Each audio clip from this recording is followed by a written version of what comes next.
Hello guys, আজকে আমরা আছি বিডি টিভির চ্যানেল থেকে। আজকে আমরা দেখব পরিবারে কে কত সাহায্য করেছে। ওই যে আমরা এখন ভাইকে দেখতে পাচ্ছি, ঘুমিয়ে রয়েছে মনে হয়। চলুন তার কাছে জিজ্ঞাসা করা যাক। ও ভাই, ভাই কি খাবেন? তাড়াতাড়ি বলেন, আমি ঘুমাবো। ভাই একটা প্রশ্ন করতাম, উত্তর দিলে পুরস্কার আছে। কি ভাই, পুরস্কার আছে? তাহলে বলেন বলেন, প্রশ্ন বলেন। পরিবারের জন্য আপনি কি কি উপকার করেছেন সেটা একটু আমাদের বলেন। পরিবারে আমি অনেক উপকার করেছি, কারণ বাপের এক বান্ডিল সিগারেট খেয়ে তাহলে ক্যান্সার থেকে বাঁচাইছি। তাহলে দেখছেন ভাই, তাহলে আমি বাপের কত উপকার করেছি।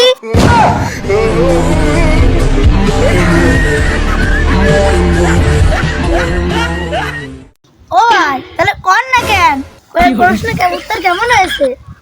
ভাই আপনি কয়টা উপকার কর, আপনার উপকার শুনতে ওর ভালো লাগতেছে। আরে ছাগল গরু সব বেঁচে দিছি, মার যেন কষ্ট না হয়। আমি হয়তো দুদিন পরে মরবো। রাত 4টার সময় ঘুমাই, যেন বাড়ি যেন চোর ডাকাত না আসে। তাহলে কত উপকার বলি, তাহলে এটা উপকার না? হ্যাঁ এটা তো উপকার। এর পরেরটা বল।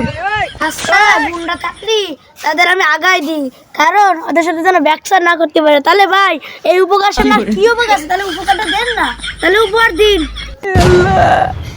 আমি কার দ্বারে আইছি, এ বলো বাপ মার বাস মারে বলে ওরা উপকার করে। বাপ মা রাস্তাঘাটে বলে আগে উপকার করে বলে না, এ আমার পুরস্কার।